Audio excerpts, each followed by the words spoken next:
अस्सलाम वालेकुम dear students, आज हम पढ़ रहे हैं लेक्चर नंबर 25 और हमारा टॉपिक है role of plants growth substances in plants movement.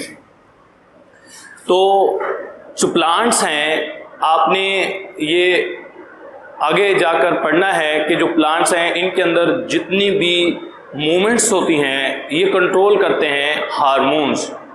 Basically जो हार्मोन्स होते हैं ये ऐसे केमिकल सब्सटेंसेस होते हैं जो कि हमारी बॉडी एनिमल्स के अंदर भी प्रेजेंट होते हैं और ये प्लांट्स के अंदर भी प्रेजेंट होते हैं जो उनकी ग्रोथ को कंट्रोल करते हैं।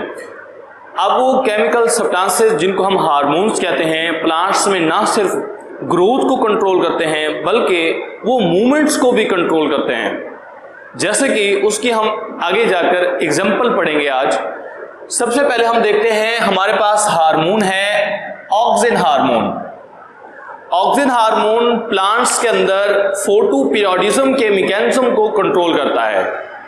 अब ये फोटो पीरियोडिज्म का मतलब क्या है कि लाइट का जो ड्यूरेशन होता है ये प्लांट की फ्लावरिंग के ऊपर भी इफेक्ट करता है।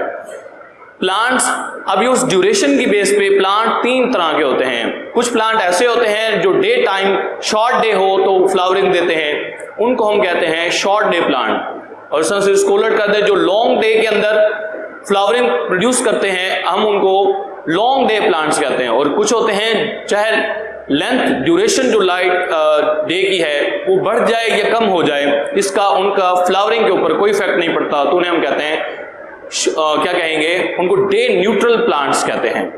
अब ये फोटो पीरियोडिज्म का जो प्रोसेस है ये कंट्रोल किया जाता है एक हार्मोन से जिसका नाम है ऑक्सिन हार्मोन।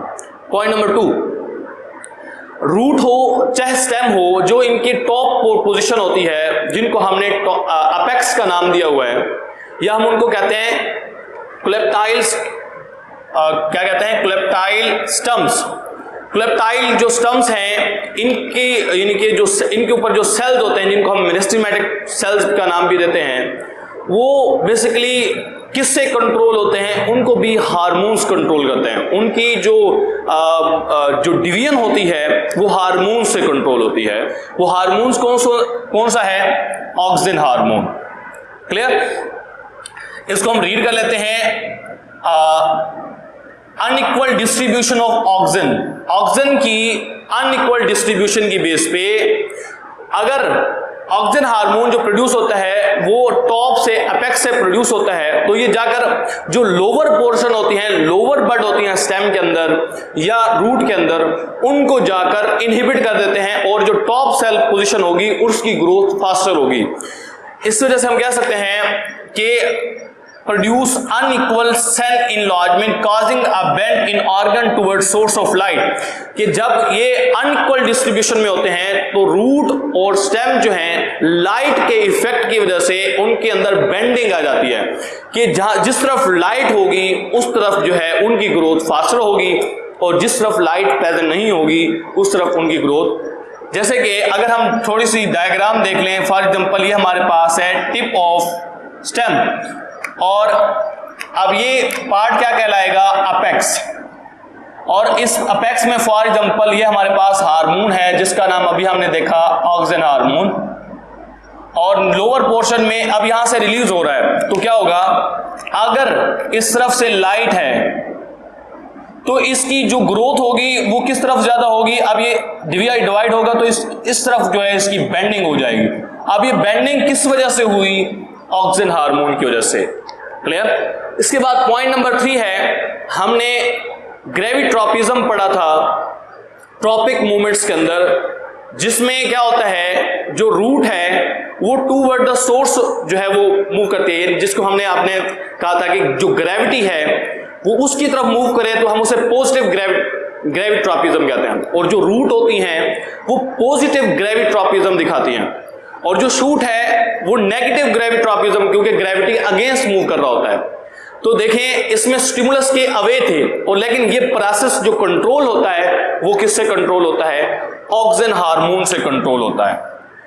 इसके अलावा जो रूट सेल्स होते हैं, रूट के अंदर जो अपर सरफेस होती है सेल्स की उसके अंदर क्या होता है, उसकी ग्रोथ फास्टर हो जाती है, जिसकी वजह से जो रूट होती है वो डाउनवर्ड मूव करती है। तो डाउनवर्ड मूव करना और अपर सरफेस की ऊपर जो ग्रोथ का फास्टर हो जाना, ये भी हार्मोन कंट्रोल करता है, जिसको हम क्या कहते हैं, ऑक्सीजन हार्मोन कहते हैं। और सेम ही जो स्टेम होती है, इसके जो सेल्स होते हैं उसके लोअर सरफेस पे ग्रोथ जो है वो फास्टर होती है, जिसकी वजह से जो स्टेम है वो अपवर्ड मूव करती है। क्लियर? उसके बाद नेक्स्ट हमारे पास है नास्टिक मूवमेंट। जो नास्टिक मूवमेंट है ये भी हार्मोन से कंट्रोल किए जाते हैं। तो हमने हार्मोन्स जो हैं आगे पढ़ने हैं, दो तरह के हार्मोन्स होते हैं, एक होते हैं ग्रोथ स्टिमुलेटर और दूसरे होते हैं ग्रोथ इनहिबिटर। ग्रोथ स्टिमुलेटर की बात करें तो ऑक्सिन हो गया, जिब्रेलिन हो गया, ये ग्रोथ स्टिमुलेटर हैं, जबकि एब्सिसिक एसिड हो गया, इथीन हो गया, ये ग्रोथ इनहिबिटर्स होते हैं। अब इनकी रेशो होती है एक खास, या आप कह सकते हो इसका एक बैलेंस होता है। वो बैलेंस जो है वो बेसिकली इन नास्टिक मूवमेंट्स को कंट्रोल करता है। क्या कहेंगे? Nastic movements are due to some balance or ratio between growth stimulator, जिसमें यहां पर दिया गया है जिब्रेलिन, और ग्रोथ इनहिबिटर, जिसकी एग्जांपल दी गई है एब्सिशन एसिड। उसके बाद नेक्स्ट हमारे पास है, हमने नास्टिक मूवमेंट के अंदर पढ़े थे हाइपोनास्टी या ग्रोथ मूवमेंट्स के अंदर पढ़े थे। एक था हमारे पास हाइपोनास्टी, दूसरा था एपिनास्टी। अब जो हाइपोनास्टी है वो बेसिकली कौन कंट्रोल करता है? वो कंट्रोल होता है जिब्रेलिन हार्मोन से, और एपिनास्टी जो है ये कंट्रोल होता है ड्यू टू ऑक्सिन हार्मोन। यहां तक हमारे पास ये शॉर्ट क्वेश्चन भी आ सकता है और एमसीक्यूज के लिए ज्यादा इंपॉर्टेंट है। नेक्स्ट हमारा टॉपिक है sport and movements in animal. सबसे पहले अगर हम बात करें, जो एनिमल्स में स्पोर्ट प्रोवाइड होती है वो किससे होती है? वो स्केलेटन से प्रोवाइड होती है। अब हम सबसे पहले देखते हैं व्हाट इज स्केलेटन। स्केलेटन की डेफिनेशन क्या है? हमारी बॉडी यानी एनिमल्स हों चाहे ह्यूमन बीइंग्स हों, उनके अंदर एक हार्ड या टफ किस्म का फ्रेमवर्क प्रेजेंट होता है पूरी बॉडी के अंदर, जो हमारी या एनिमल्स या ह्यूमन बीइंग की बॉडी को शेप प्रोवाइड करता है, प्रोटेक्शन प्रोवाइड करता है, और कह सकते हैं कि उनके अंदर जो मूवमेंट्स होती है वो किस वजह से होती है? स्केलेटन से होती है। डेफिनेशन क्या होगी? The tough and hard framework of the body of animals which provide protection, shape and support to the body organs is called skeleton. Next है, जो स्केलेटन है वो किस चीज से बना होता है? स्केलेटन लिविंग सेल से मिलकर बना होता है, इसके अलावा ऑर्गेनिक और इनऑर्गेनिक सब्सटेंसेस से मिलकर बनता है। अब नेक्स्ट आता है यूनिसेलुलर ऑर्गेनिज्म जो होते हैं उनके अंदर, जैसे कि हमारे पास है प्रोटोजोन्स, अमीबा, पैरमीशियम, यूग्लेना, बैक्टीरिया, ये इनकी बॉडी के अंदर जो स्केलेटन होता है वो किस चीज से बनता है? यूनिसेलुलर प्रोटोजोन्स के अंदर। तो यूनिसेलुलर प्रोटोजोन्स की बॉडी का जो स्केलेटन होता है वो बनता है, एक जो सेल है वो पूरी, उसमें से डिफरेंट सब्सटेंसेस रिलीज होते हैं और उसका जो स्केलेटन है वो बनाते हैं। इसको क्या कहेंगे? Secreted by the single cell. जबकि जो मल्टीसेलुलर ऑर्गेनिज्म हैं, जैसे कि ह्यूमंस हो गया, एनिमल्स हो गए, इनकी बॉडी का जो स्केलेटन है वो बहुत सारे या कह सकते हैं मैनी सेल से मिलकर बना होता है। जैसे में हम ह्यूमन बीइंग का स्केलेटन, जिसकी बोन को हम अगर बात करें तो बोन्स जो है हमारी बॉडी में वो बेस बहुत सारे सेल से मिलकर बनते हैं। जैसे कि उनकी मैं चंद एग्जांपल देता हूं कि ह्यूमंस में जो बोन है वो बेसिकली उनके अंदर जो सेल्स हैं वो हैं ओस्टियोसाइट्स, इसके अलावा ओस्टियोक्लास्ट, इसके अलावा ओस्टियोब्लास्ट। अब ये देखिए, ये बोन है, बोन के अंदर देखिए डिफरेंट टाइप के सेल्स प्रेजेंट हैं। और उसके बाद हमारे पास है टाइप्स ऑफ स्केलेटन। स्केलेटन जो है इसकी आगे 3 टाइप्स हैं। एक हमारे पास है हाइड्रोस्केलेटन, दूसरा हमारे पास एक्सोस्केलेटन, और तीसरा हमारे पास है एंडोस्केलेटन। हाइड्रोस्केलेटन ऐसा स्केलेटन होता है जो कि लिक्विड या बॉडी फ्लूइड से मिलकर बनता है। एक्सोस्केलेटन वो स्केलेटन है जो बॉडी के बाहर प्रेजेंट होता है, कवर करता है।